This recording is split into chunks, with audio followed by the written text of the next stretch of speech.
Good morning. So it's just me so far. Um, oh, there's Charles. Hey, Charles.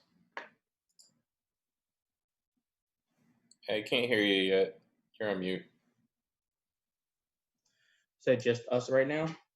Yep, just us so far. How you doing today? Pretty good. Tired. I know the feeling. Got some of the Facebook users joining. Good morning, Tui. Good morning, Chris. Yeah. Well, what a week. Finally, finally recovering a little bit. Covering from what? Just recovering. Oh, here's Todd too. Recovering, from the last few weeks. Wow, you went all out, Todd. You're muted still.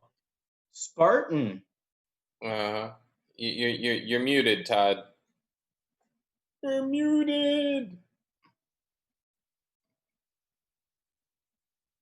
Yeah. There you go. There we go. And Cheryl's not even here, and I got all my gear on. What the F is going on? Wait, what's up with the Spartan thing? Michigan State.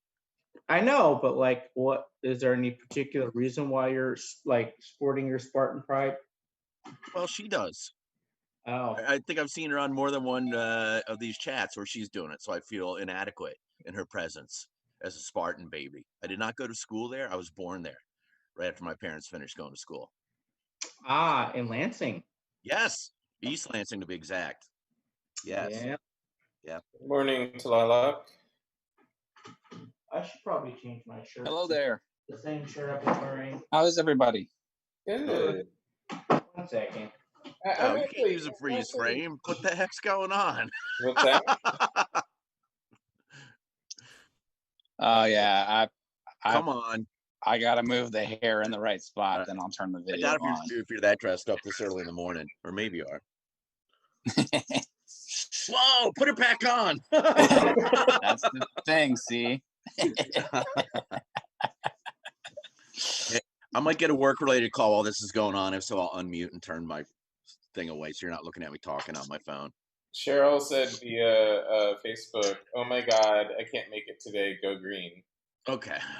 Hey, I gotta say, James, sorry I've missed so many. Oh, that's all right. It happens. How you been, man? I've been good. I've been on an adventure. I went and helped my buddy who has been refitting a boat for cruising, for world cruising. Yes, that's one of my life goals. Yeah, I essentially helped work on it on the hard for a month. So I listened while sanding, painting, and ferrying the bottom. I listened to one of your chats, which was fun. But I couldn't respond because it would have been loud. Are you back in New York? I'm back in New York, yeah. Okay. And then we moved the boat from we sailed it from Rhode Island to Gloucester, Mass. Fun. And then I helped him. He and his brother, his brother and I helped him with that process, and then I helped him ship on a bunch of diesel, and then left. So where's he off to? Right now, he's going up to Portland, Maine, I think. Is he doing any YouTubing or anything like that? He plans to, but he's got to break out of his shell a little.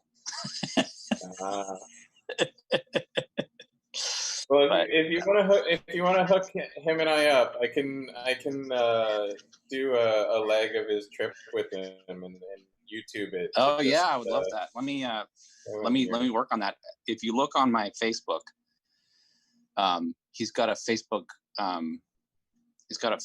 page for the boat. It's SV Zephyrus. Can you get cell phone coverage that far out if you're doing a direct trip? So no, what you have to do is get satellite coverage, and it's not super. How do you spell the boat name? ZEPHYRUS. Awesome. I'm gonna like it and subscribe to it now. I might go sailing this weekend. It's one of those things that brings me some kind of peace that not much else in the world does. There were moments of not very peaceful situations on this particular trip for me. Oh. Because I mean, like, there is a lot to know, and there is a lot of getting used to being on the water all the time. Mm-hmm. Oh yeah. And we were in Plymouth, Mass. Plymouth Rock. We were on the hook, and we had plans to leave up to Gloucester that morning, and it was a little urgent for me for various family reasons. But I didn't want to make it urgent because he's trying not to rush things, right? And he says, "Go get the dinghy ready." There's about, I don't know how much current, but there was a lot of current, and I pulled the dinghy around, pull the outboard, put the outboard on, and with a bunch of problematic decisions on my own part, I ended up getting swept away on the dinghy without a motor, and had to wait for slack tide and then row back. It took me about 2 hours to deal with. So, wow. As I say, like, this is the way that these are certain. It's like being in a place that you work on your ego at every turn. Oh yeah, no, like that's one of the best things about any sort of, whether it's hiking or camping or sailing. Mother Nature will solve your ego problems faster than you can spit. Yeah, exactly. Like, oh, you thought you were doing what you're doing. Isn't the main goal not to eat the people you're doing those things with in the end? As long as you don't have to eat them, it was okay. It's crazy. I didn't tell more stories. This is good. You had to eat somebody. You have the gist of it. Well, I'm a sailor at heart, so that's well, it was really interesting because I've done sailing before where it's not going to be moving into the world of cruising, the life of cruising, right? Yeah. But we were looking at a lot of systems for his continued ability to be on the boat, like water maker, and so it's like there's a lot of testing he was putting into place, like getting the generator reliably working, and so that he could make water, and looking at the flow rate of water and how much diesel it would take to refill tanks. And so then, how careful do you have to be over time with water, and what's that going to do for your finances? And, so there's a lot of really interesting work to be done, even when you just splash the boat and are starting to move it for the first time, like, figuring out all these numbers to work with over time. So yeah, there's only so much you can figure out ahead of time, and then the rest of it you just kind of have to go, okay, well, I did my best to figure that out, so now what is actually wrong? Yeah, and only my life. That's your entire life?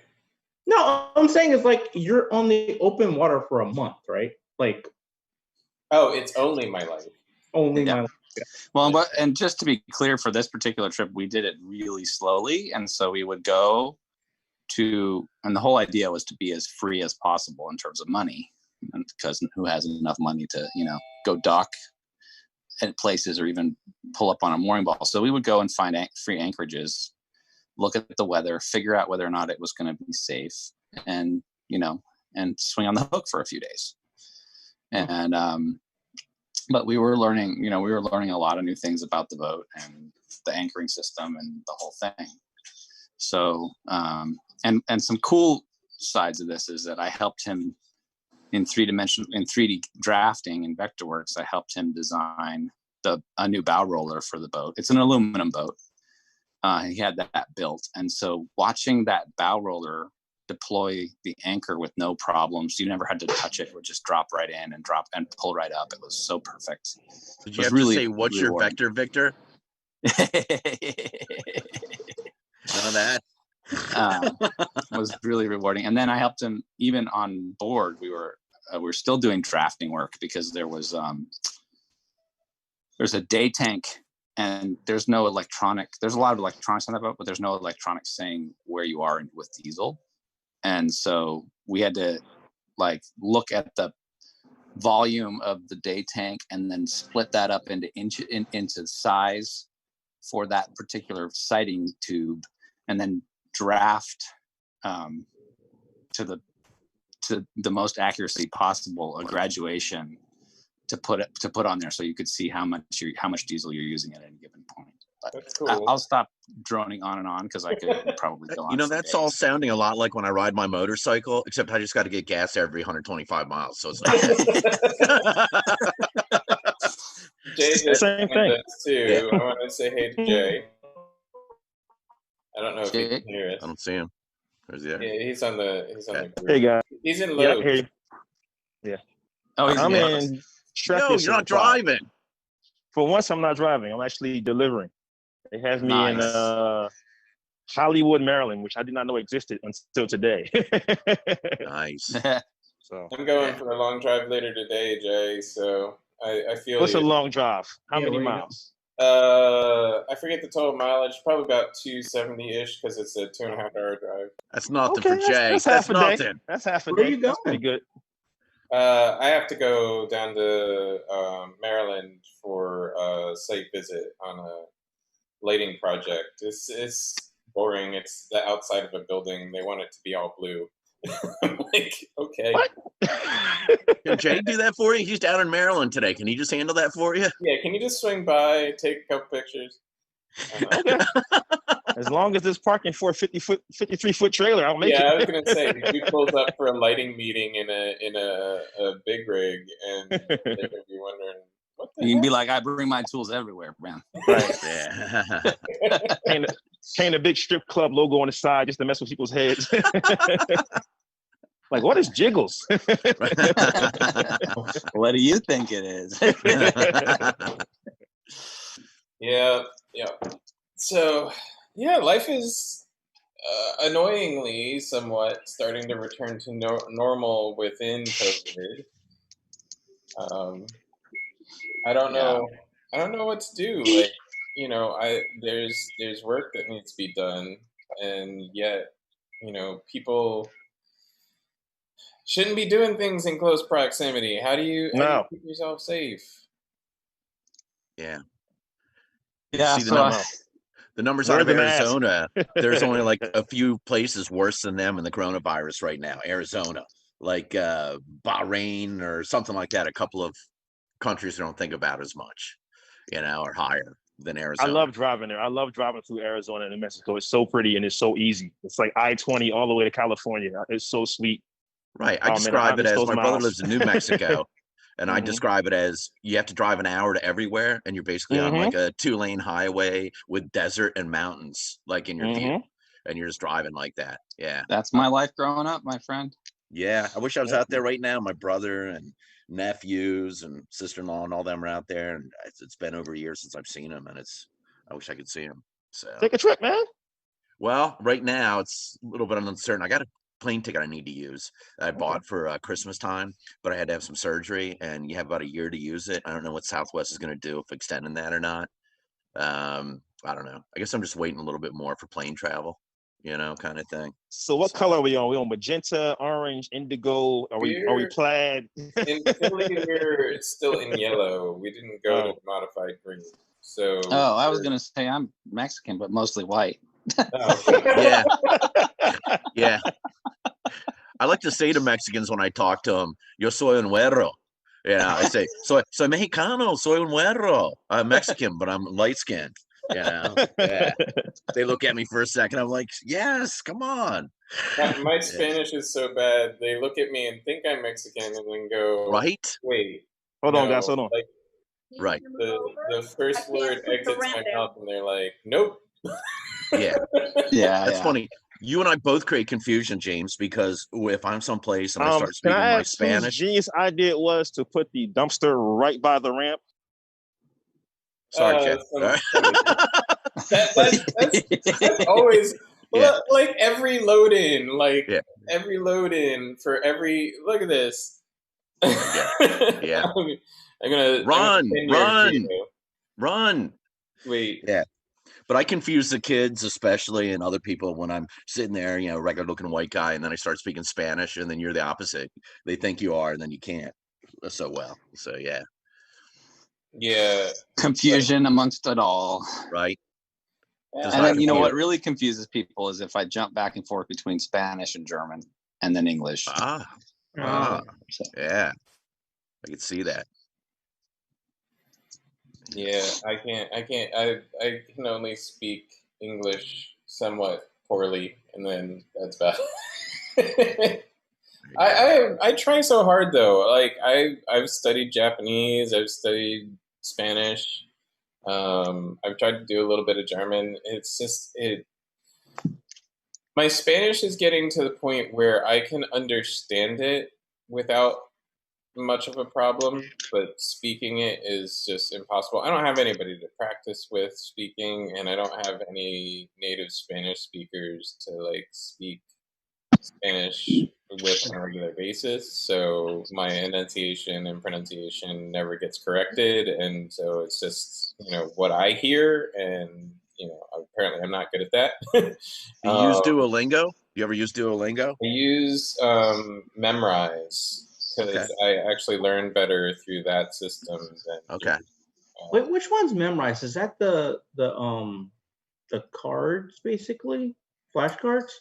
Kind of. Memrise does multiple different methods, but basically, it's Memrise. The thing about it is it's a learning system where it introduces you to information, immediately quizzes you on that information, and then randomly brings up that information again over time.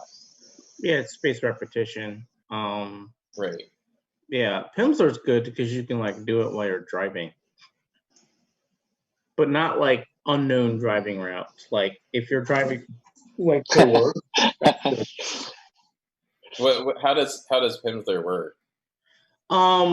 It's spaced repetition, but basically it'll be so to give you a word or a phrase. Well, first they start every lesson with a conversation, and then basically by the end of the lesson you'll understand what that conversation means. But they'll start with a word or phrase, and then you repeat it, and then they'll do the same thing. They'll introduce a little bit more, and then they'll repeat that, and then after a while it's more interactive, so they'll be say this, but and then you say it, or they'll say this, but they'll say it in the language, and then you say the thing in the language. But I was pretty good at French when after I did that for a couple of months. You only do it 30 minutes a day, but you can do it while you're doing idle things, right? Like cleaning up or taking a hike or whatever. So it's but it does do that spaced repetition where it you repeat it, and then they repeat it ever so often less, and they randomly bring it back every once in a while. Once you get to the fourth level, it just is all over the place, but pretty cool. My first two languages at very young age were German and Spanish. Then I went to high school, or not high school. Yeah, and then I went to preschool where the English was spoken, and at 3 years old, I went to my dad. I was like, "You're not around enough, so I think I'm going to drop Spanish because I'm confusing myself."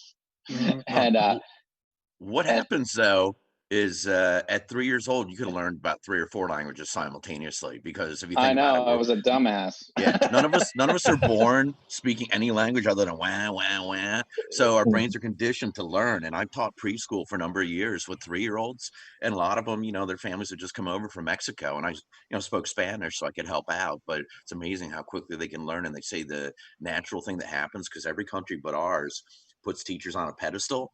So people come from another country, and if the kids are in the classroom, the teacher speaks English, or more, people speak English, they're going to go to English rather than their home language. It's kind of normal. Sorry about that, guys. Yeah. Yeah, no worries. Hey, we've all done load-ins, and we know what it's like. Yeah. But they do that all the time. Well, we know. Like they'll put crap. Like, come on, man. We know. You should try getting into the Prince one time. There's a loading dock at the Riverview Theater in Shreveport, Louisiana. Hell no. Where? Yeah, thank you. Yeah, I mean that there is some angles there. Like I tell you, 2/3 of every truck driver could not get in there, whether there was a dumpster in the way or not. Hey, I'm a little confused about something. As a white guy, they always have me right at the door and like 10 people to help out. Is it different for you guys? No one's there. My last day at my last company, I was driving reefer units, refrigerated trucks. They sent me to, I think, 3rd and Vine, a block on Old City, with a 53-foot Philadelphia. My whole life can't fit that truck there. How do you know? Because there's cobblestone streets, you moron. You can't fit a truck down there. So I pull up. First thing I do, I get a flat. I get the flat fixed. I went forward and backwards so much, my transmission overheated and locked me out for 4 hours. I said, I quit. Wow, that's annoying. That's so and that's annoying. why I'm here. Where it's really easy. Just one ramp, and I go home. That's it. What we tended to do in Shreveport, finally, and then they stopped letting us do that because they had a different relationship with a different logistics company. But we'd call the logistics company, say, if you come in with a sleeper cab, I don't know exactly what that's called, but with one of those longer cabs, then take the set to your yard and get a cab over, and then bring it over here. Because we can't wait around while you back in and back out 6 hours, like try to get this thing in. Something they build these places, and I hate to put it out there, but New Jersey is notorious for building brand new facilities and not thinking, what if the truck has to turn around? What if he has to back in? They'll just build something anywhere and say, we'll just have trucks bring it. And we're like, we can't do that. Why? Because the bridge is 12.6 and I'm 13.6 inches tall, you moron. Oh my God. Yep. I'd rather have my arm removed with a pair of nail clippers than drive in New Jersey for the rest of my life. I can't do it. I can't do it, man. I hate driving in a truck. You don't like the Jersey circles? Come on. Yeah, New Jersey. You start missing the right turns. Oh, yeah. Speaking of hitting New Jersey, the New Jersey DMV is screwing me yet again. So, had a problem for many years with New Jersey. I think I've talked about it before, where I was basically chased out of a town by local PD because they would keep pulling me over. What town was that? Huh? What town? Gloucester. Okay, yeah, good old boy stuff. Note to stuff. Avoid Gloucester. Continue. Yeah. So eventually that led to problems with my license, and not only did that lead to problems with my license, there was somebody who stole my identity and got a license in my name, and it's very clear from building backwards the evidence that somebody got a license in my name, because when I not only did I get a bunch of tickets from places I've never been to, but I went to go correct all this problem and talked to the DMV, and the DMV said, hey, your social security number isn't your social security number. And I said, pardon? And they're like, yeah, about 4 years ago, you called in and changed your social security number. You can do that? Apparently. So I was like, no, this has been my social security number forever. I've never gotten a new one. And they made me send in all this proof I was who I am, and that. Anyway, long story long, I ended up getting a lawyer eventually to take care of all this stuff, and the lawyer basically took care of most of it except for Magnolia. Magnolia wouldn't allow the ticket to be adjudicated outside of court, so I had to go to Magnolia, and the lawyer argued with the prosecutor and was like, yeah, this isn't his ticket, so and you don't have the cop anymore, and so just get rid of it. And the prosecutor was like, well, we're gonna make him pay something. So they do that all the time. It's New Jersey. It's the only way most of the jurisdictions make any money. So they wrote me. They changed my ticket to not having my license with me. Well, every ticket you get in New Jersey comes with a surcharge and an insurance surcharge. So they have.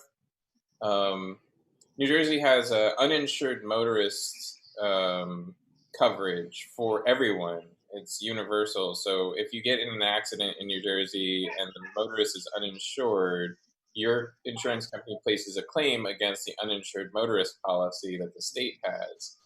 And if to fund that policy, every single ticket that you get that is a moving violation in the state of New Jersey, they issue you an additional surcharge that goes to that unemployment or that uninsured motorist policy.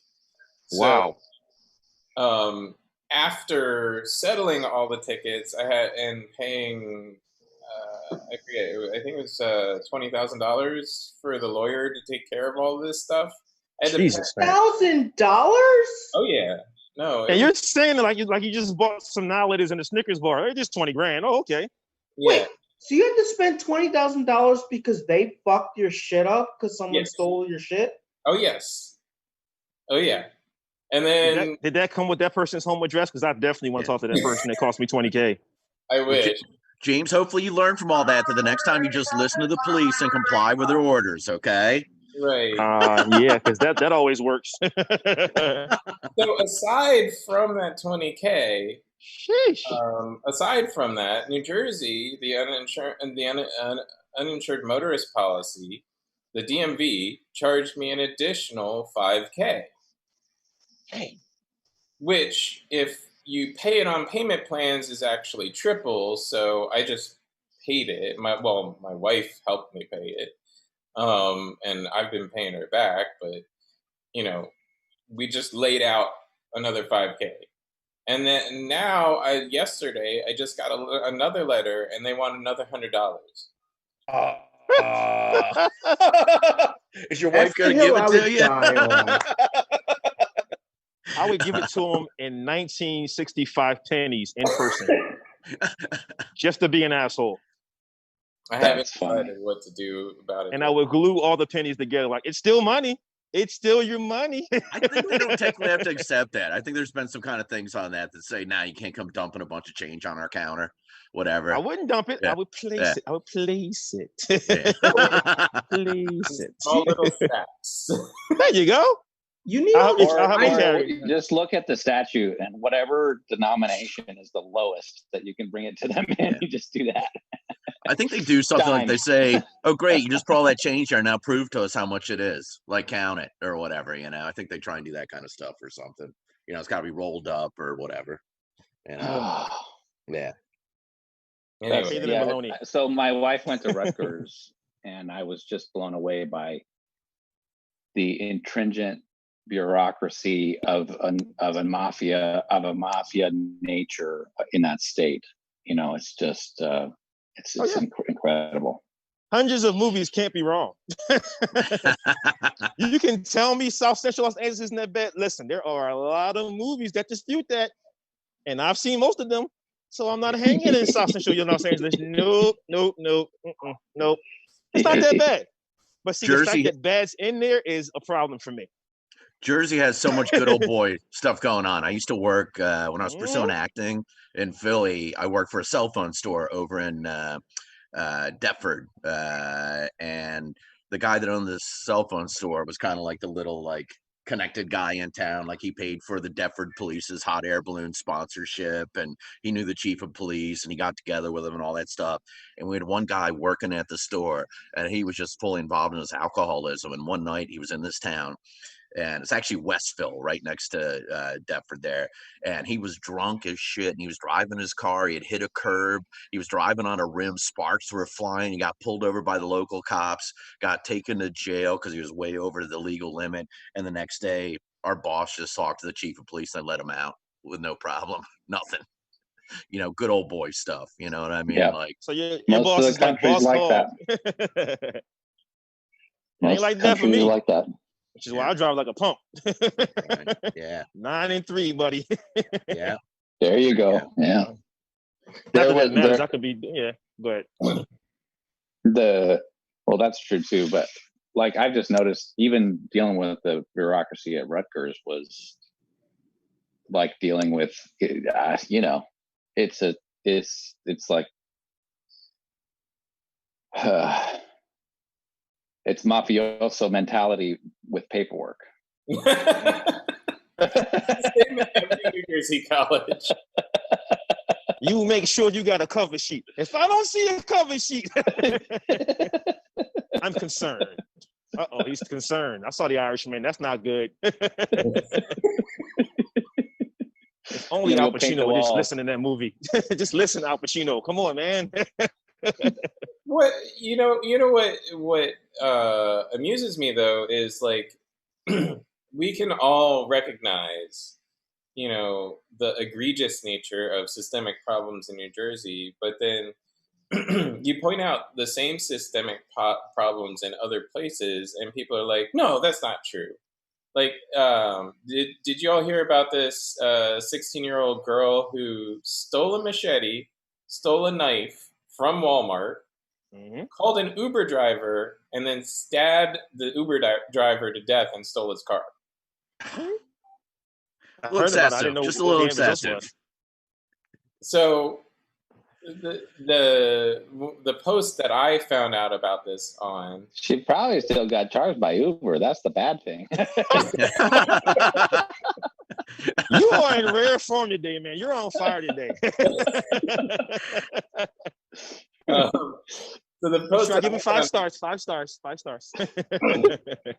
Post I found this on was just That's saying horrible. that you won't see her you won't see her accused in the headline, and B, you won't see her mugshot as the primary picture. I noticed that of it because she's a blonde white woman. Yep. And all these people are like, no, you don't see her mugshot because she's a minor. I'm like, Wrong. Do these people ever wonder why people from like really bad neighborhoods like me are pretty much qualified paralegals? You know how much of the law I know and I have known since I was like 10 years old? I know what first-degree murder is. I know what second-degree murder is. I know what possession is. I know all these laws for a reason. Yeah. Hey, do you guys think that what has transpired now over the last couple of days in Capitol Hill in Seattle is really bad for the movement, or do you think it doesn't really matter? The fact that like that attempt, that experiment sort of is having a hard time sustaining itself, and now that the police have come in and broken it up, do you think that like, I'm asking this question without any agenda, like I don't actually know, but do you think that hurts the idea of defunding the police as we know it? You know what's funny? Yeah, the defunding the police. I just had a conversation with a couple different generations on a friend's Facebook page, him, his sister, and his dad, who lives out in Seattle. And there was conversation because the defund the police worries a lot of people. Just the name of it, because they think, oh my God, defund the police. We need cops. We need cops. It's a stupid fucking name, though. Yeah, I know. And I try saying to people, you got to research it a little bit. Like I know it sounds scary to some people. Really stupid name. Yeah. And anybody who like created that fucking moron. Yeah. No, it's not a stupid name, Charles. It is a stupid name. No, anybody who thinks it freaks a lot of people out. Advertising. It's exactly like any other advertising. You go for the most extreme thing in branding that you can, because the more extreme thing that you go for in branding, the more the more people are going to notice it. Mm-hmm. Yeah, well, I think it's got to be then you tailored gotta a little sell bit the with. fucking thing though. I think it's got to be tailored with people being able to listen to it, and that defund the police. The only thing with that, and I'm behind it, is that the wording gets people all freaked out. What? We need our cops. And there's a program out in Seattle. They're called Cahoots. Listening. Google they're not listening. Cahoots. Google Cahoots in Seattle, and it's a program where basically they've done that, and it spells out some really cool ways that the defunding happens and that mental health and things like that happen and services like that, and that's a lot more palatable for some people. If you got someone that's struggling and you're trying to find another way to get it across to them, you know what I mean? Steer them towards that. So to the point of branding, right?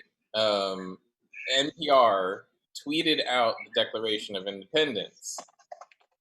And to each tweet of each line of the Declaration of Independence, they had dozens, if not hundreds, of responses that they were being political and that they were being anti-American. And these are just lines of the Declaration of Independence. Right. We can't control the inability of people to do a minor bit of you have to propose the thing like what it means. Yes, you have to sell it afterwards, but you can't. You defunding the police means defund the police. Like, yes, it does. The police have too much money, and yeah, it sounds scary to people who have relied on the police their entire life to guarantee their way of life. Yeah. But there's a lot of us out here who have never relied on the police to guarantee our way of life. Right. No. The defund the police, though, it's also not necessarily a reduction in money spent, because if you look at Camden, they did the defunding where they went from the city to the county policing and actually ended up spending more money, but crime went way down. And there's members of the community that says, well, we actually felt better about the police. And we felt more like they were our guardians than our oppressors. So the wins were the community relations and the fact that crime went down. You know what I mean? So, but it they has to happen. more money overall. It has to happen because certain places you don't need an anti-tank weapon. You don't need stuff that you get in like Saudi Arabia. This isn't Bosnia. You don't need that stuff. It doesn't mean eliminating police officers. We're not morons. We just mean you don't need AK-47s and grenade launchers. You don't need they that. just have fun using that stuff. That's the whole problem. That's the problem. They get hard on them from it, and so like handing a that's why it 9-year-old has a black to be card at Toys adjusted. R Us. You don't need that. No.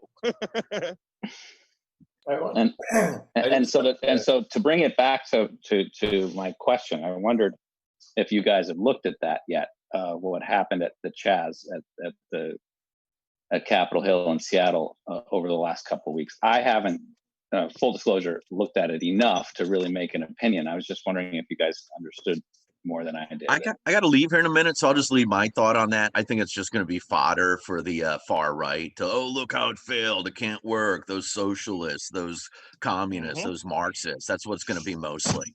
You know what I mean? It's going to be that, I think. So everything is, though. I mean, yeah, I hear you.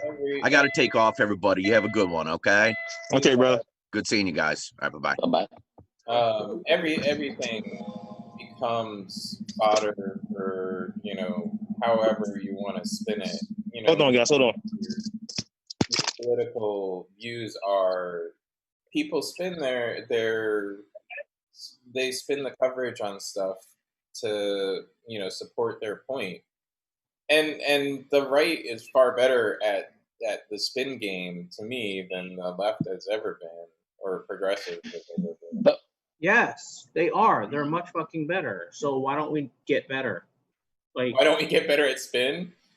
Yes, this is bullshit. Like, why do we want to shoot ourselves in the foot all the time? We're like, yeah, but defund the police is a good idea. My tenant thinks that like defund the police means that like she's like, oh, I've been in neighborhood meetings and like since they're trying to defund the police aren't gonna like answer any like calls at all anymore. And I'm just like, what are you talking about?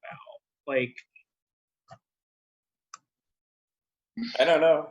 I mean, I don't know. The right isn't any better at talking to the least common denominator, and that's what you're talking about, Charles. You're talking about the least common denominator, people who don't think about fully what it is they're presented with, that don't read. But that's most people, and that's even so-called educated voters are the least common denominator. Okay, this is not, but I think, right? I think even in this conversation right now, we didn't talk about the nuts and bolts of this situation. We talked about how it comes across to the whole world, and I'm curious to know about, because I think if we can sit here as four of us and talk about what does it actually mean that there was an ending to that story in Capitol Hill, like there was. Does that mean that we should actually be adjusting a little bit what we're thinking, or not? I guess that's my question. Okay, separate from how it happened? spins. I actually don't know what you're talking about. I just felt like. Okay, so what happened is that they took kind of in a similar way to some other protests, like what's it called? I can sum this up if you don't. Yeah, mind. please do. Okay, thanks. So in an area of Seattle called Capitol Hill, a group of protesters were marching, and the police department, the police precinct in that area, abandoned their precinct, supposedly because they feared that their precinct would be set on fire or damaged or attacked.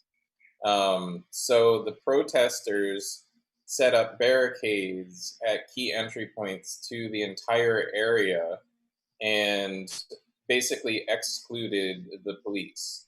The protesters got the buy-in of the residents, and the majority of the residents and the majority of the businesses that were in that area, and set it up as what they call an autonomous zone. So in the autonomous zone, there was no police presence, no fire and emergency services presence, and basically no city services other than what was already there by infrastructure. So. And it seemed like any of the businesses that decided not to buy in were replaced by the community. Like if there was some sort of grocery store that didn't want to buy in, then they provided food in a different kind of way. Right. In earlier days, So, now that happened like almost a month and a half ago now. Yeah. Yeah, it was shortly after the precinct was burned down in Minneapolis. And so since then, the SPD has been trying to re-enter the zone, but they reached a standoff with the people occupying the zone, basically being like, we're not letting you take back this area because you abandoned your post. And there's been a history of ongoing crime, just like everywhere else in the city. And there have been other things that have happened in the autonomous zone. And there's questions as to how directly involved the people who are in the autonomous zone are involved in these in the things that people find unacceptable. So there was two younger people who got shot, and then there was that instant in that particular experiment where now they decide whether or not the police can come in and investigate that, or that they can be brought to the hospital, and how that happens, right? So it's just like what I'm saying is that particular moment is a decision by people that are there. And the first one, I think they did not allow anybody in. So continue. So even in the initial setup of the autonomous zone, they had an agreement with EMS. Gotta go, guys. See you later. See ya. All right, see you, Jay. In the initial setup, they had an agreement with EMS and fire that they were going to, for EMS services, they were going to pull the blockades if any EMS approached, or any fire approached. And if EMS felt unsafe or FD felt unsafe entering the zone, and it was a medical emergency, the medics that were within the zone would evacuate the patient to one of several pickup areas that they prearranged with EMS. So I see. that has been negotiated since day one, as far as I know, with EMS, Seattle EMS. I used to live in that area, which is why it's kind of caught my attention. Yeah. So, but what in Capitol Hill. What my concern about it is that it's been a flashpoint for various people to try and make their point. Obviously, there's a group of anarchists making their point by creating the zone, but then there's been multiple videos and independent news coverage of like, white pride people. What's the other group?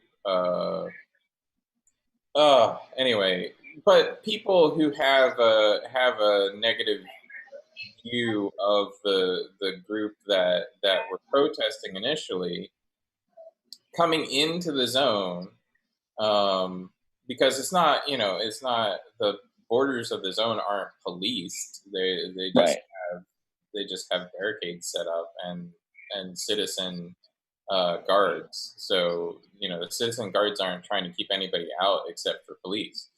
I see. But they've had Proud Boys come in, white nationalists like Ku Klux Klan leaders come in and like start shit with people just in the zone, and in an attempt to, I guess, basically disprove the idea of the zone existing. Right, because in itself, it's a violent act that is, I see your point. Yeah, I don't know. It's and I know that area because I lived up there, and I know the type of people that you find there, and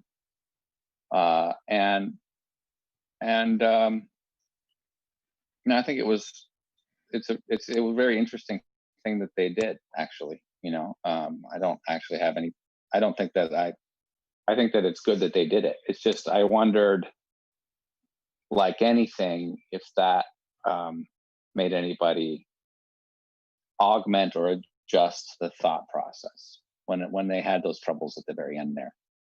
I mean, I think it's gonna polarize people. Just like everything is being made. I mean, look at fucking education, K through 12, federally mandated, federally guaranteed education is being turned into a political.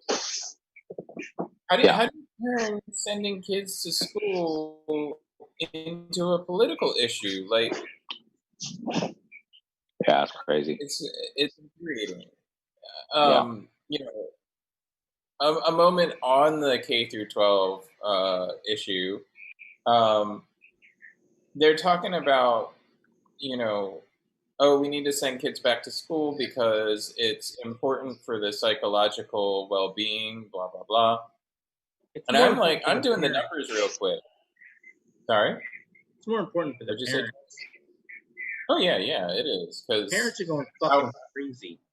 And also, how are you going to go to work if you've got kids to take care of? Yeah. But So they're saying it's important for the psychological well-being of these children.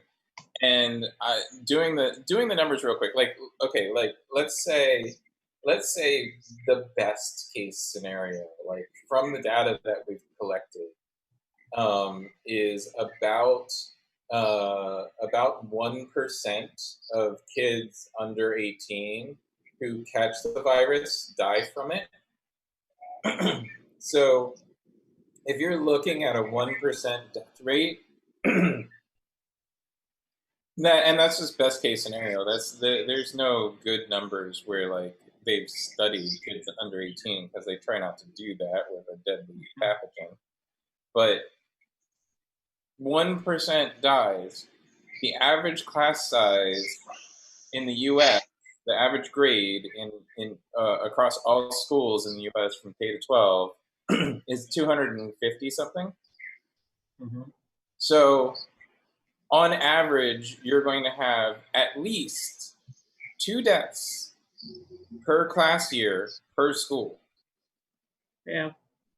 And you're going to tell me that's somehow less psychologically damaging than not going to school for a few months or a year, like not going in person, like you still trying to figure out. I don't. It's just, and this is where Republicans, the right wing, the evangelical right are better at spin. This is where being better at spin comes in. Yeah. Because I don't see anybody arguing the side that other than me, I don't see, anybody arguing the point that this means death. This guarantees death. One of my Nancy, one of my friends said, even 1/10% is unacceptable. That would be 500,000 kids across the nation. That's 1/10%, and we're talking 1%. Somebody commented, "Oh, well, that means that every child will get it." And I'm like, yes, that means that every child would get it. You have to look at it as if every child would get it, even if across a school year you somehow manage to keep some schools safe. You're still looking at best case scenario as at 1% death for kids. Yeah. And I don't. A bunch of my friends are teachers, and so from what I've heard from them, none of the school districts are looking at a serious idea. Yeah, like they're all like, yeah, no, we're not going back immediately. We're trying to make plans, but it's going to depend on what science says. We're not listening to. And that's at least hopeful that at least at least educated and concerned people are, for the most part, in charge of schools. Yeah. No. Yeah. What is this? I have some people in my family who, who are the part of this slice of humanity who don't believe this thing is a thing, and think that Dr. Fauci is like the devil, and think that Bill Gates has somehow started all of this. And I'm like, how big is this slice of humanity? Like, is it really 30% of the people of the United States that are in this world that believe this? I don't think it's 30%, but I think some of the numbers are concerning. It is a good double-digit percentage, and it's the base, the Trump base. So scary to me. Anyway, for lots of reasons, even beyond COVID. Yeah, so that's I don't know how we stay safe. I don't know how we continue to do things. With the last 2 minutes here, I just wanted to touch on one of the ways that the administration is trying to force this issue, which is ICE, saying that, using the immigration system to say that foreign students can't stay here unless they are attending classes, at least some classes in person. Yep, I saw that. And I put my phone down when I read about this, and I turned to Cassie and I go, I'm not a lawyer, but isn't this just solved by saying, hey, here's a free class. It's a study course. We meet once a semester, and attendance is optional. There you go. A quick answer, yeah, that's actually been the answer, and some folks have popped up. Some schools have popped up with that exact answer, and a course like that. So nice. Hey, Al, totally different subject. I wanted to thank you for talking to my buddy Tim the other day. Sorry? I wanted to thank you for talking to my buddy Tim the other day. Oh, yeah, no problem. And he said that he broke through a couple of mental blocks from your conversation, and they got some stuff done. And now people are coming to me for that same service in terms of figuring stuff out, in terms of making very, very, very different pieces of theater. So we'll see what that all comes to. Awesome. Yeah, I was talking to a group yesterday of resource sharing group. Yeah. It's a lot of the white-led theaters here in Philadelphia that had gotten together to create a scene shop.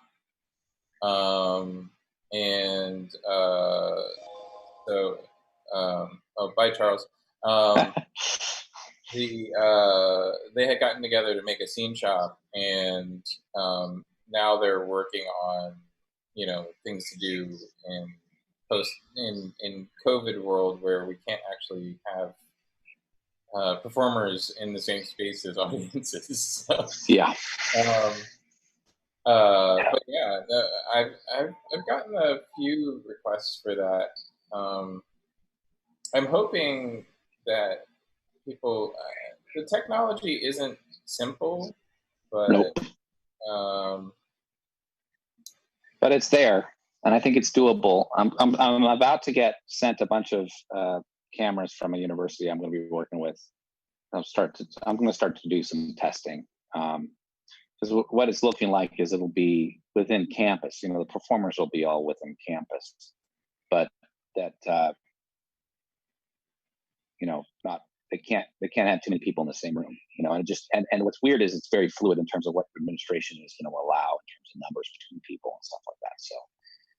So yeah. I may be reaching out to you to bounce some ideas off you in the near future. Awesome. Yeah. Yeah. I'm hoping to get paid for some of that stuff eventually. I know. We gotta get paid. So it's been a lot of volunteer work. Anyway, I gotta run. I gotta make that long drive. Thanks. Okay. Be safe. And I appreciate it. Yeah, man. Talk to you soon. Talk to you soon. Bye-bye. Bye.